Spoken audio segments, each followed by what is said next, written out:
Question: what do Trae Young, Jalen Brunson, Jordan Poole, Zach LaVine, and Jordan Clarkson have in common? They're all guards, they're all good offensive players that can get you a bucket, they're all NBA vets. But there's one other thing that they all share.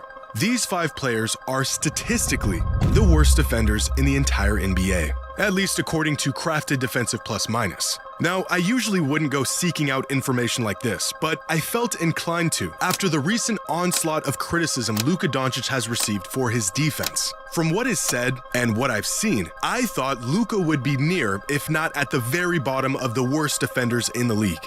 But no, he's not down there. According to this one metric, which isn't perfect, but is one of the more elaborate and extensive defensive metrics you can find, Luka Doncic is not the worst defender in the league. Among qualifying players, that title belongs to Jalen Brunson or Trae Young. But if he's not down there, he's gotta be nearby. There's Booker, Zion, Banchero, Ant, LeBron. I'm seeing some pretty capable names here and still no Luka. There's Maxey, Morant, D'Angelo Russell, higher than I would ever expect in my wildest dreams. We are now well clear of the defensive liabilities and still no Luka in sight. And that's because out of the 375 players who meet minimum requirements this season, Luka Doncic ranks 169th on defense, which is in fact extremely average. He's not terrible, he's not a liability, and he isn't nearly the worst defender of all time.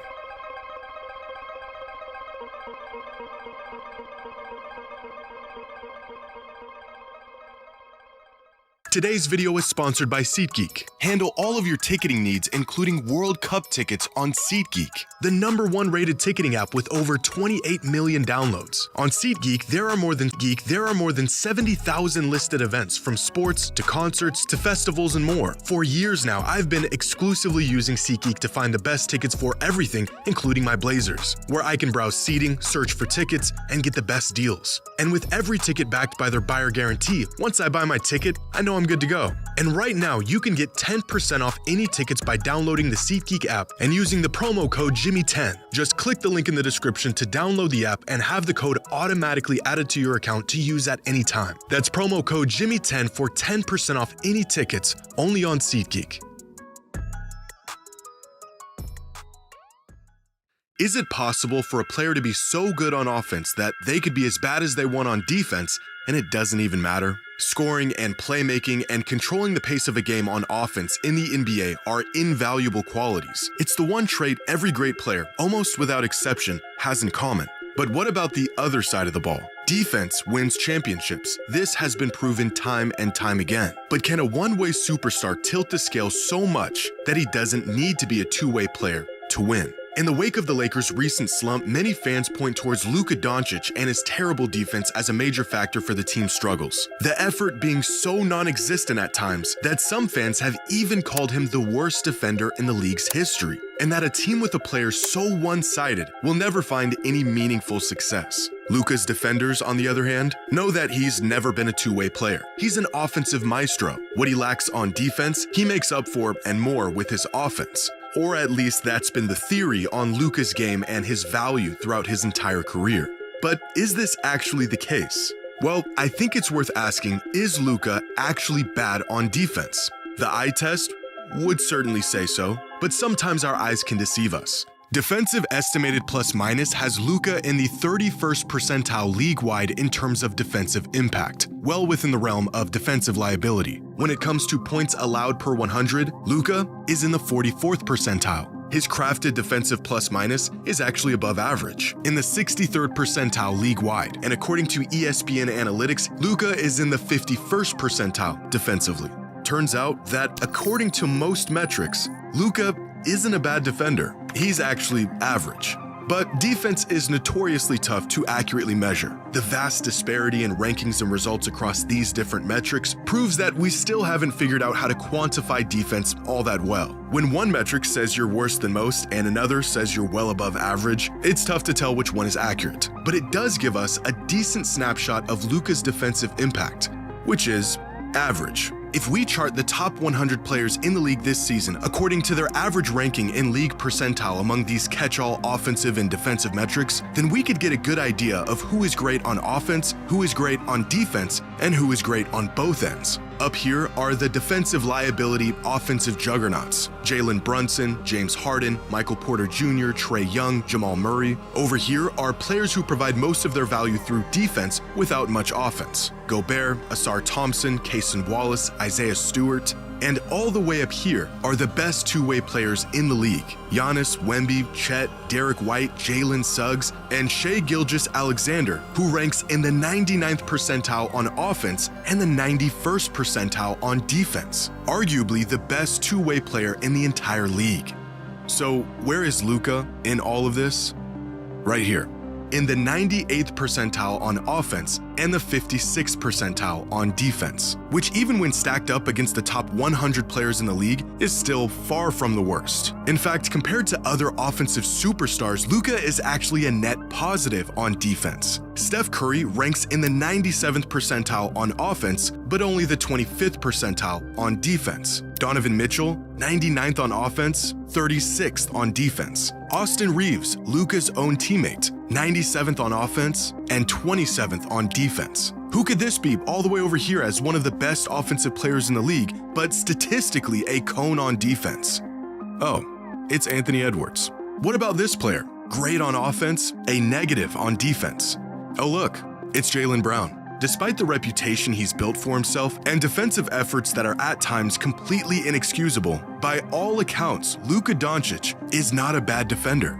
He's painfully average. This, however, has not stopped teams from hunting Luka just about every chance they get. So far this season, Luka ranks 7th in the league in defended field goal attempts. The next closest guard is Derek White, all the way at 22nd. As if staying tough and active on defense wasn't already difficult enough, Luka is defending twice as many shots every game as the average guard. Now, compared to the big men at the top of this list, Luka is relatively ineffective on defense. On average, his opponents are shooting 3.1% better from the field when he's guarding them. But compare Luka to other elite players that aren't tasked with anchoring a defense, and you'll find that he's a lot more effective on the ball than we're led to believe. More effective than players like Nikola Jokic, Jimmy Butler, Kawhi Leonard, LaMelo Ball, Donovan Mitchell, Steph Curry, Jalen Brunson, and 117 other players, to be exact. So far this season, when Luka is on the court, the Lakers give up 118.7 points per 100 possessions. When he's off the court, they give up 118 points per 100 possessions.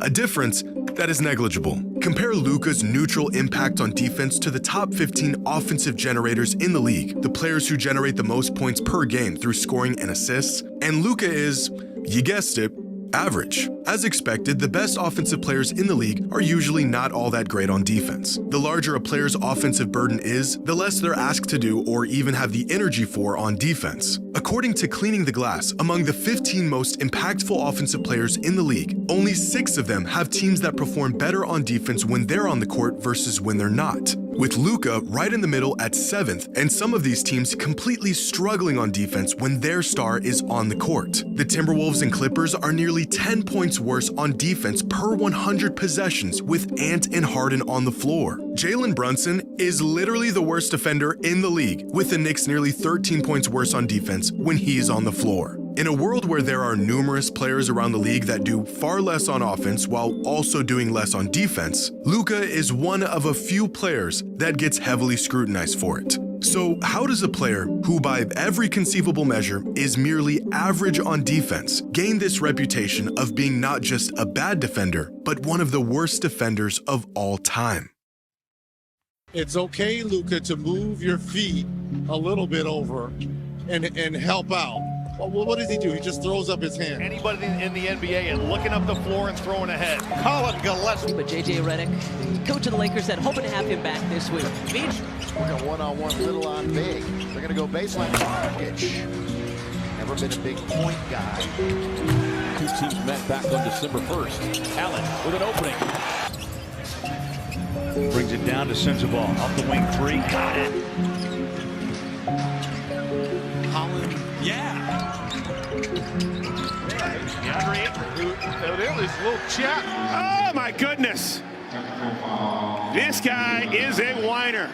It's tough to make the case that a player isn't a bad defender when stuff like this happens on a regular basis. Luka getting blown by, feet look like they're stuck in mud, complaining about no calls every other possession and forcing his team to play 4-on-5 on the other end, gambling in passing lanes, missing assignments, but more than anything, straight up refusing to even make an effort on some possessions. One of the big reasons why I think Luka's lackluster defense has become the primary topic of conversation is because visually, he looks completely uninterested in even playing defense at times. He has the tools to be a good defender. Great size for his position, he's strong, quick hands, great IQ and court awareness, and yet he puts in just enough effort to be, at best, average. One of the more random but insightful metrics the NBA keeps track of is the average speed a player moves at throughout a game both on offense and defense. And among the 324 players who average at least 15 minutes a game this season, take a wild guess at who falls at the bottom of the league when it comes to speed on defense.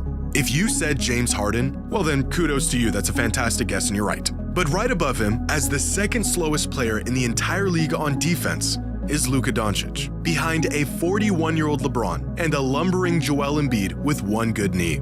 Getting scored on or giving up an easy bucket is one thing. Refusing to even put in the effort to stop a bucket is another. The outrage for Luka's defense is not all about the results. No reasonable fan should expect Luka to be a lockdown defender. That's not his role. The outrage is in the fact that he doesn't even try. And if only he did, he could be a good contributing defender. Catch Luka at the right time, and he looks like a versatile big body who can guard 1 through 4 with some of the best post defense you've ever seen. Catch him the other 70% of the time, and you'd think the guy has lead in his shoes. Per 36 has a metric called the hustle index that accounts for things like the number of box outs, charges drawn, contested shots, deflections, and other factors to measure a player's hustle throughout a game. Luka Doncic ranks 187th out of the 250 qualifying players. But Luka's lack of effort on defense may be just as overstated as his effectiveness on defense, because ranked right below him on the hustle index is Shai Gilgeous-Alexander,